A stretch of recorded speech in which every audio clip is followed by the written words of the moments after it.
Welcome back, club members. It's the final edition for 2019. It's a super exciting one. Why? Because we're looking at the great leaders of France.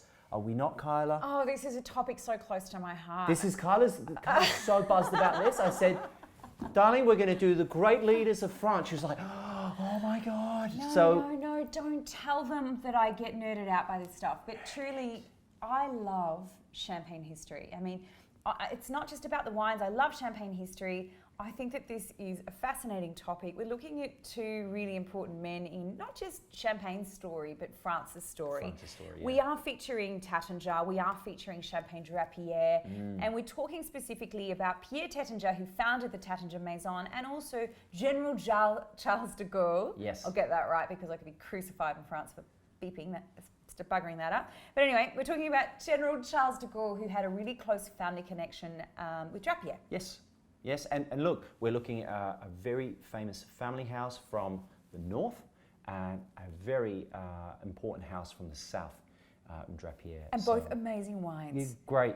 And look, you know, sometimes we go a little too left field, but actually, you know, we wanted to use a brand that people do know because there's some importance, there's some historical importance there, and it'll be a great way to finish off what has been an immense year for, I imagine, most people. And can I just say a couple of quick words about each of the generals behind the house before we talk about the wines? Okay. So Pierre Tattinger was actually a politician. He was a politician. He was the mayor of the 16th arrondissement. He sat on the municipal council of Paris.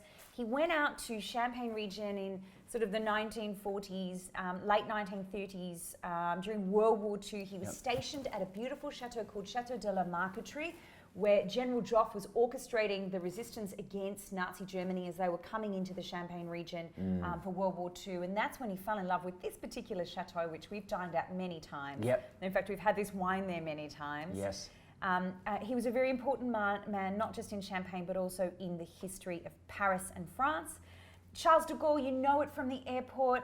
He was an armyman who worked his way up the ranks because he was a very intelligent man and ended up being the head of the resistance, fighting against Nazi Germany in World War II as well. That's right. He was also part of the resistance and also brought democracy back to Paris. I told you, she's nerding out already.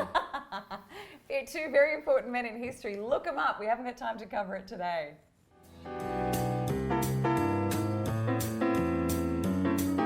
Two great houses. The first house that we're featuring is the mighty house of Taittinger. I mean, they founded in 1941, so it's relatively new for a house of this size. Still family owned. We've got Clovis and Vitaly and Pierre Emmanuel Taittinger running the maison. And we've got 275 hectares of family-owned fruit. This is significant. Prelude was really a wine that was released as a special edition, but it was so good that they decided to keep it, and I'm really pleased to be featuring it for this month.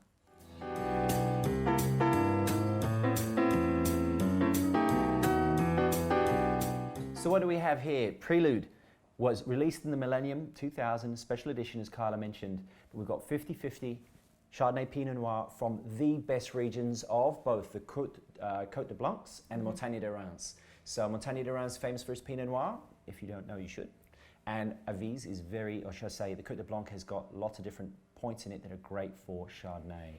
It's 5 years in the cellar, 5 years so in you've the got cellar, some complexity, you've got some roundness. The last time I looked at this wine, which was not so long ago in Melbourne, it looked sensational. Yeah, and it still looks good. Lots of that lovely, rich yellow fruit, some of that gunflint, some of that smoke and spice, but all really integrated well. There's a lovely texture to the wine too. So Prelude is really one that escapes most people. I think most people just go for the Brut or the Prestige if you're in restaurants, but they don't really get to try this. So we're really happy to bring it to this month.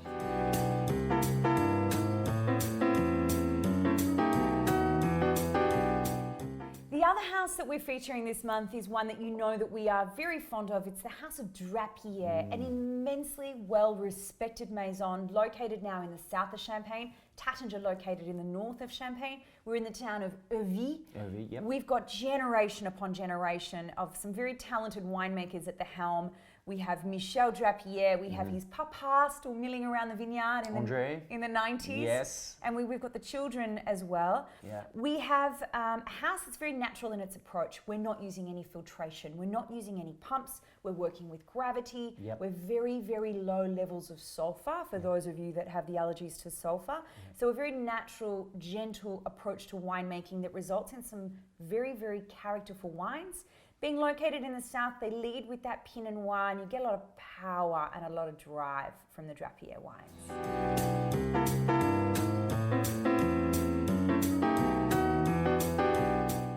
There's something about this wine that always excites, I guess, when we do member events, when we do dinners, when we show it, even just with local friends coming round. It's probably the same reason why Charles de Gaulle fell in love with these wines and why his emblem is on the front here. As Kyla mentioned, this is actually 80% Pinot Noir, as the king of Pinot Noir is in the south, in the Côte de Bar. We are sat on Kimmeridgian clay soils, which is right next to Chablis.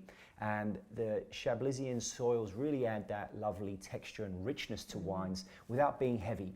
So 100% stainless steel to retain freshness, as Kyla mentioned, gravity fed, no filtration, and both Andre and Michel are highly allergic to sulfur. So it's for a very selfish reason that they have low sulfur in the wine. But so I think that results in I an love increase that. in expression. So Yeah, 80% Pinot it does. Noir, 20% Chardonnay, 3 is in the cellar. A lot of texture, a lot of complexity, a lot of layers. It's succulent. It is. You want to go back look, for more. This is what wines with little to no sulfur do. It sometimes catches people off guard. They're not quite sure what to make of it, but embrace it because it's the new wave. It's the way that champagne should be made, because you don't really need it with all the CO2 that's in there, right? It's a wonderful wine. Yeah.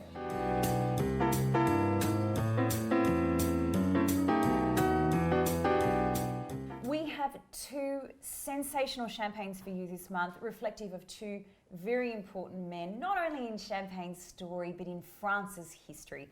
Pierre Tattinger, who was instrumental in fighting the resistance against Nazi Germany in World War II. He was a politician. He was the mayor of the 16th arrondissement. He was stationed in the Champagne region. Charles de Gaulle, one of the most important men in France's history. He too fought against Nazi Germany in the resistance. And of course, he was the president of France. Slight detail. Let's not forget that detail. Yeah. We really do hope that you enjoyed the wines for this month. And in fact, we hope that you've enjoyed all of the wines that we've selected for you throughout the year. Yeah, absolutely. We spent a lot of time choosing the wines, thinking about the topics, really doing our research to try and find not only exceptional champagnes for you to enjoy, but exceptional topics to enhance your knowledge of champagne. We really thank you for being part of our club. We look forward to seeing you at our events next year as we come back bigger and better. We've got some exceptional events planned. It's an exciting time. We really do salute you. We thank you for being part of our club. Kiri? Salut. Salut. Salut to you. And salute to you too. Until next year. Cheers.